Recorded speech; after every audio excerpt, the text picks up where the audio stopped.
Cartoon Network's big comeback might be a bit concerning. Yes, you heard that right. But before we dive into the details, I just want to take a moment to say thank you. The support on my last video has been incredible. We passed 100,000 views, making it my most watched long-form video to date. I truly appreciate every single one of you, and I hope you'll stick around as we dig deeper into what's really going on with Cartoon Network. In an article written by Nick Valdez for comicbook.com, a Warner Brothers executive teased that more Cartoon Network reboots are currently in the works, simply because, according to them, they're an easier sell. This exec went on to say they are the easiest projects to cross multi-generational audiences, which I agree with. New audiences such as kids and older audiences like us. However, this kind of strategy only works when the show manages to entertain both younger and older audiences. A clear example of when it didn't work is the Ben 10 reboot. Most of the older fan base struggled to enjoy it, largely because it was heavily geared toward a much younger audience. Primarily kids between the ages of 5 and 7, in my opinion. Doesn't mean older audiences can't watch it.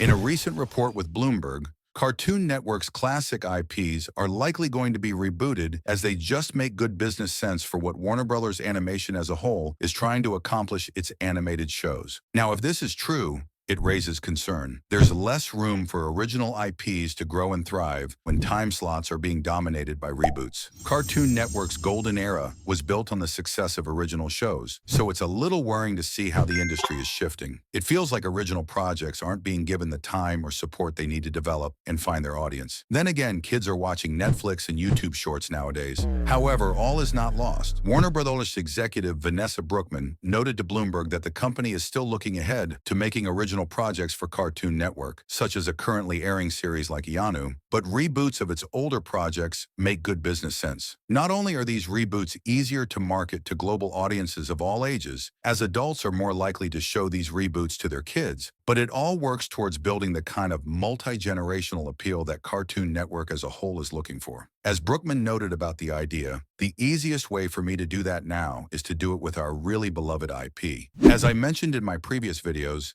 the Annecy Film Festival is set to feature some special creators, and based on that, it's safe to assume they'll be discussing reboots and spin-off projects tied to their earlier shows. Not only is there a new Adventure Time movie and spin-off project in the works, but Regular Show also has a new revival project now in development as well. These also include new takes on the Powerpuff Girls, Foster's Home for Imaginary Friends, and The Amazing World of Gumball at various stages of their upcoming releases too. But if what the executive said is actually true, then why haven't we seen a Kids Next Door revival? Mr. Warburton has openly expressed his desire to bring the series back. And let's not forget, John Dilworth and his team had a Courage the Cowardly Dog revival approved, only for it to be scrapped mid-production. Maxwell Adams even wrote an entire Billy and Mandy musical that still hasn't seen the light of day. I wouldn't be surprised if Craig McCracken has a Powerpuff Girls pitch ready to go. And then there's Close Enough, which was canceled way too soon. No updates on Ben 10 either. Sometimes Warner Brothers just doesn't make sense.